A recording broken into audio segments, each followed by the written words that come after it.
बिस्मिल्लाहिर्रहमानिर्रहीम। अस्सलाम वालेकुम डियर स्टूडेंट्स, मैं आपका अपने टीचर रजात अली। आज हमने चैप्टर नंबर 7 की एक्सरसाइज में से एमसीक्यूज और जो स्मार्ट सिलेबस के अंदर शॉर्ट क्वेश्चन गिवन है हमने उन्हें डिस्कस करना है। तो फर्स्ट ऑफ ऑल अगर हम एक्सरसाइज के एमसीक्यूज की बात करें तो हमारे पास जो फर्स्ट एमसीक्यूज बनता है spontaneous chemical reaction take place in. तो हमने दो टाइप्स के केमिकल इलेक्ट्रोकेमिकल सेल्स पढ़े थे जिसमें हमने इलेक्ट्रोलाइटिक सेल की बात की थी और गैल्वेनिक सेल की बात की थी। अगर इलेक्ट्रोलाइटिक सेल्स की बात करें तो उनके अंदर नॉन स्पॉन्टेनियस केमिकल रिएक्शन अक्सर होते हैं, जबकि जो गैल्वेनिक सेल होता था उसके अंदर स्पॉन्टेनियस केमिकल रिएक्शन अक्सर होते हैं। तो यहाँ पे क्वेश्चन जो है उसमें ये पूछा गया है कि जो स्पॉन्टेनियस केमिकल रिएक्शन होते हैं वो किस किस्म के सेल के अंदर अक्सर होते हैं। हमारे पास ऑप्शन गिवन है इलेक्ट्रोलाइटिक सेल। अभी मैं बता चुका हूं कि इलेक्ट्रोलाइटिक सेल के अंदर नॉन स्पॉन्टेनियस केमिकल रिएक्शन अक्सर होते हैं। अगर हम बात करें गैल्वेनिक सेल तो मैंने कहा जो गैल्वेनिक सेल होते हैं उनके अंदर स्पॉन्टेनियस केमिकल रिएक्शन अक्सर होते हैं। तो हमारा जो करेक्ट आंसर बनेगा फर्स्ट एमसीक्यूज का बी ऑप्शन बनेगा गैल्वेनिक सेल। सेकंड एमसीक्यूज है formation of water from hydrogen and oxygen is. जब भी वाटर बनता है हाइड्रोजन और ऑक्सीजन रिएक्ट करते हैं तो उसमें गेन और लॉस ऑफ इलेक्ट्रॉन अक्सर होता है। तो एक ऐसा रिएक्शन जिसमें रिडक्शन भी हो रही हो ऑक्सीडेशन भी हो रही हो उस किस्म के रिएक्शन को हम रिडॉक्स रिएक्शन कहते हैं। तो हमारा जो एमसीक्यू नंबर 2 होगा उसका ए ऑप्शन करेक्ट आंसर है redox reaction. Formation of water from hydrogen and oxygen is a redox reaction.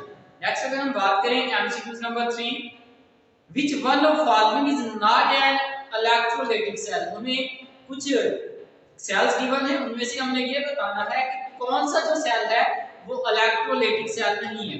Don cell ये इलेक्ट्रोलाइटिक सेल है, नेल्सन सेल ये भी एक इलेक्ट्रोलाइटिक सेल है, जबकि जो गैल्वेनिक सेल होते हैं ये इलेक्ट्रोलाइटिक सेल नहीं होते। MCQ number 4 the oxidation number of chromium in potassium chromate is.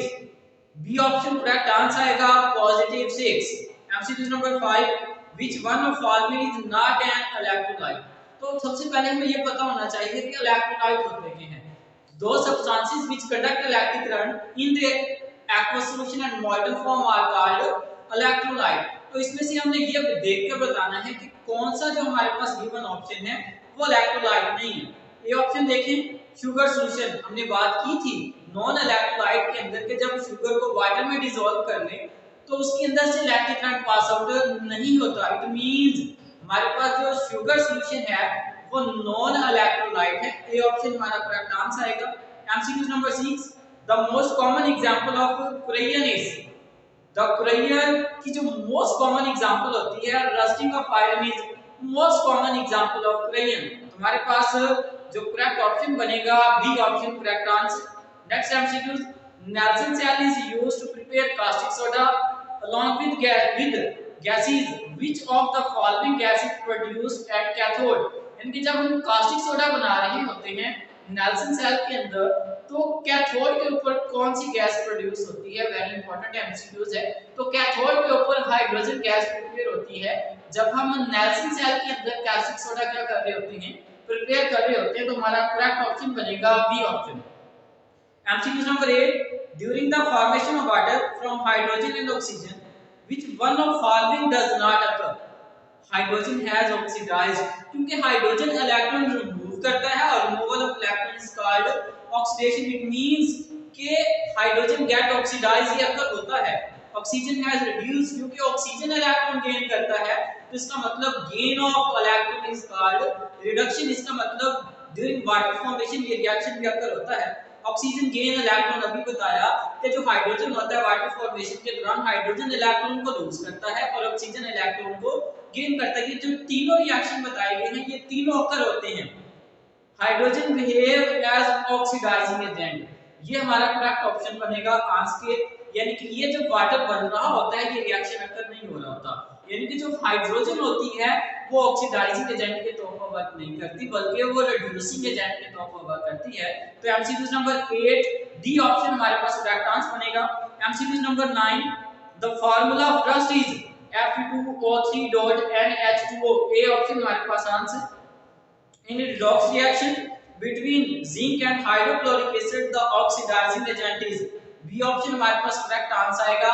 Hydrogen ion act as oxidizing agent during reaction of zinc and hydrochloric acid. अब हम बात करते हैं इंपॉर्टेंट शॉर्ट क्वेश्चन जो हमारे एक्सरसाइज चैप्टर नंबर 7 में से पूछे जा सकते हैं बोर्ड के अंदर और स्मार्ट सिलेबस के अंदर भी इंक्लूड है। And short question number 8, how can you explain the following reaction is oxidation in term of increase of oxidation number. हमारे पास एक रिएक्शन गिवन है जिसमें एल्युमिनियम एलिमेंटल फॉर्म से कन्वर्ट होता है आयनिक फॉर्म के अंदर, यानी कि एल्युमिनियम 0 ऑक्सीडेशन स्टेट से पॉजिटिव 3 ऑक्सीडेशन स्टेट में कन्वर्ट हो रहा है। अब 0 से पॉजिटिव 3 में जाने का मतलब ये है कि एल्युमिनियम इलेक्ट्रॉन को लूज कर रहा है और हम पढ़ चुके हैं loss of electron is called oxidation. जब इलेक्ट्रॉन लॉस होते हैं किसी भी एटम से तो उसका ऑक्सीडेशन नंबर इंक्रीज हो जाता है। In this way we can say that the increase in oxidation number is called oxidation reaction. तो हमारे पास क्वेश्चन नंबर 8 का आंसर बनेगा रिएक्शन गिवन है it is a oxidation reaction because removal of electron from an atom or ion is called oxidation in which oxidation number increases। बता चुका हूं कि 0 से पॉजिटिव 3 में जाने का मतलब ये है कि एल्युमिनियम ने 3 इलेक्ट्रॉन लूज किए हैं। जब रिमूवल ऑफ इलेक्ट्रॉन अगर होगा it means it is a oxidation reaction. Next हमारे पास एक रिएक्शन है इससे मिलता जुलता है। Question number 9, how can you prove with an example that conversion of an ion to an atom is an oxidation process। हमने ये बताना है कि जब एक आयन एटम के अंदर कन्वर्ट होता है तो वो कैसे ऑक्सीडेशन रिएक्शन है।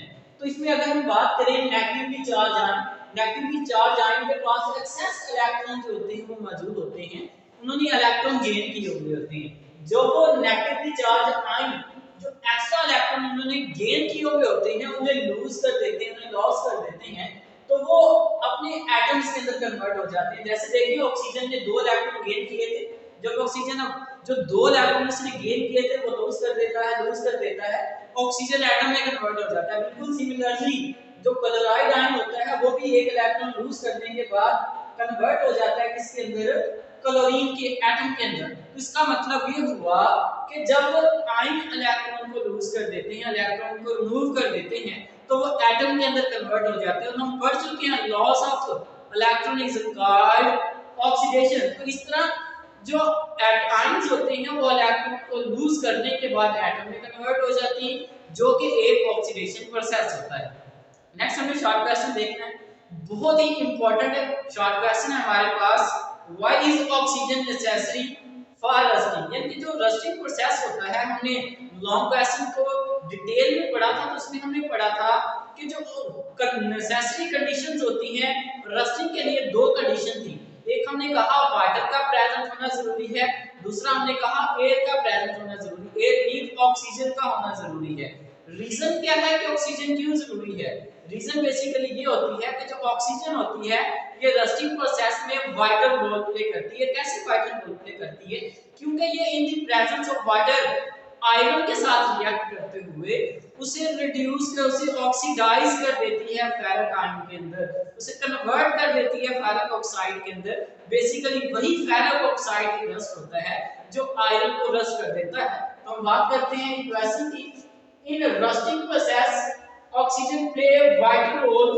It is compulsory for rusting of iron because oxygen react with the iron in presence of water to form ferric oxide, जिसका फॉर्मूला देखेंगे Fe2O3.NH2O। वेरी इंपॉर्टेंट एमसीक्यूज भी है। What is formula of rust? Rust का formula क्या है? Fe2O3.NH2O। तो इस तरह ऑक्सीजन क्योंकि आयरन को ऑक्सीडाइज करके कन्वर्ट कर देती है रस्ट के अंदर, तो इस तरह रस्टिंग प्रोसेस में ऑक्सीजन अपना वाइटल रोल प्ले करती है। अगर ऑक्सीजन नहीं होगी तो आयरन को रस्ट वे नहीं लगेगा। नेक्स्ट हमारे पास क्वेश्चन है, question number 19। In electroplating of chromium which salt is used in an electrolyte. यानी जब हम क्रोमियम की इलेक्ट्रोप्लेटिंग करते हैं तो उसके लिए कौन सा salt as an electrolyte use होता है, उसका नाम बताना है। तो हमने पढ़ा था एक बेसिक प्रिंसिपल इलेक्ट्रोप्लेटिंग का कि जिस मेटल की हमने इलेक्ट्रोप्लेटिंग करनी होती है हम उसी मेटल का सॉल्ट लेते हैं। अब क्योंकि हम क्रोमियम की इलेक्ट्रोप्लेटिंग करना चाह रहे हैं तो हम क्रोमियम का ही सॉल्ट यूज करेंगे एज एन इलेक्ट्रोलाइट। इलेक्ट्रोलाइट। तो यहाँ पे जो क्रोमियम की इलेक्ट्रोप्लेटिंग के लिए हम सॉल्ट यूज करते हैं दैट इज क्रोमियम सल्फेट। हमारा आंसर बनेगा chromium sulphate is used an an electrolyte in electroplating of chromium. हमारे पास next question, question number 21, in electroplating of silver where do silver ions come and where do they deposit।